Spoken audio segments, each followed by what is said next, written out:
Welcome to RISK66 Accelerated Training video on sending data to Sigma.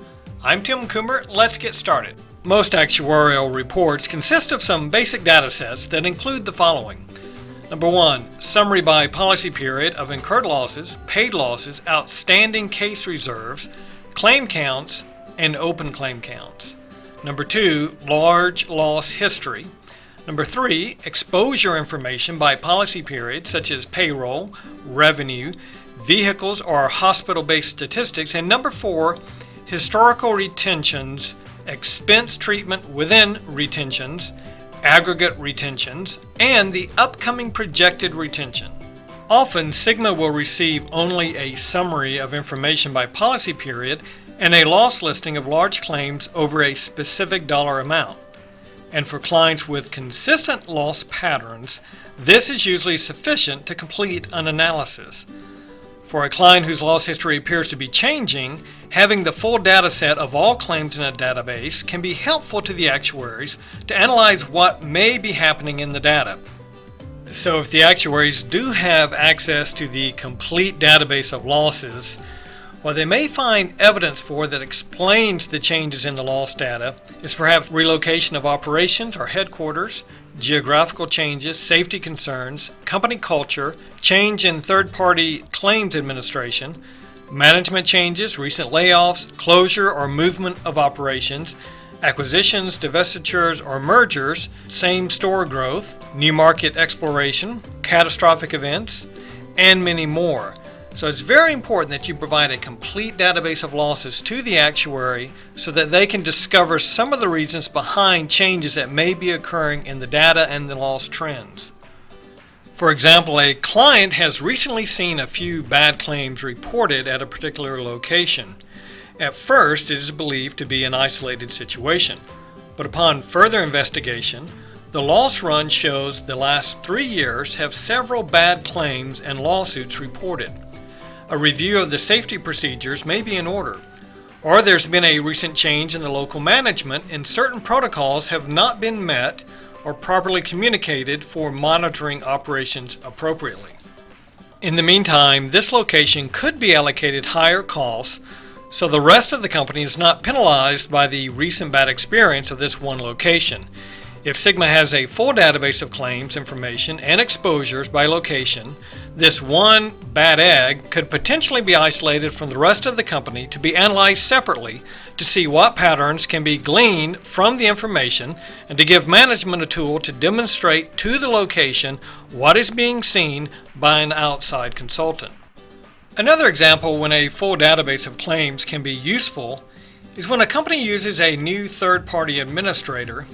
When performing an analysis, the actuary looks for consistent patterns to develop losses for reserving and projection purposes.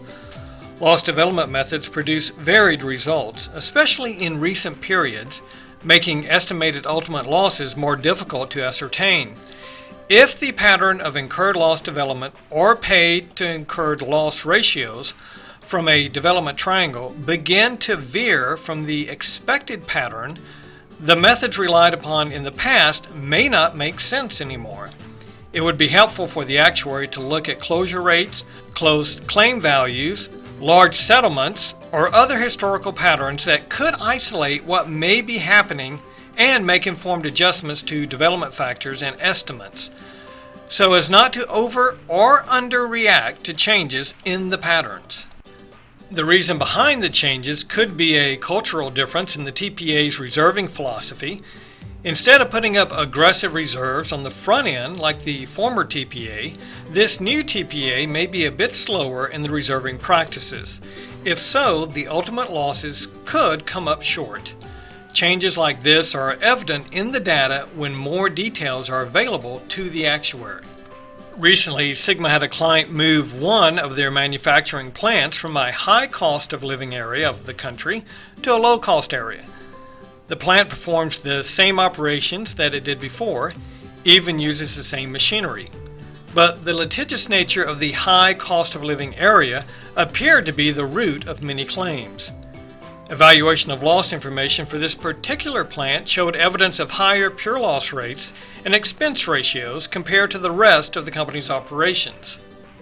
Unfortunately, because there were layoffs at the original plant, several more workers' compensation claims were filed by employees that no longer had jobs, which seems to be a typical scenario in this type of situation. The loss and exposure data can tell a story about what may be happening within a loss portfolio. Therefore, it's important if there are changes happening within an organization that the actuary is informed. There are several problems that can be avoided when the entire electronic database is provided to the actuary. First, delays in getting a final report can be avoided if all the data is provided electronically in database format versus a PDF file. Second, typographical errors from the client will not end up in the actuarial report. It happens more often than you would think. Third, the actuary can understand the client's operations better when he or she can see claim descriptions on large claims or older open claims. Special consideration can be made if a particular claim is out of the ordinary. And fourth, the auditor is provided with the same data set when auditing the company's insurance reserves, so the company potentially avoids questions of where the data for the actuarial report originates. There are several file formats that we prefer when receiving data. First, the Microsoft Excel spreadsheet format.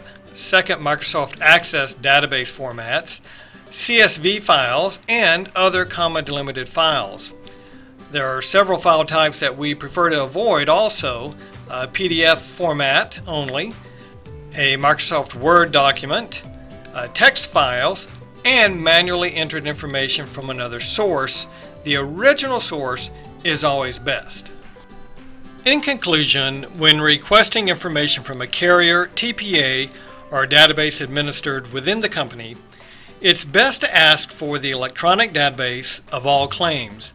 It makes everyone's life easier and will produce a more meaningful analysis. For expanded information, please see the resources listed along with this video or contact Sigma Actuarial Consulting Group at support@sigmaactuary.com. Thank you for taking time to watch this Sending Data to Sigma training video from RISK66.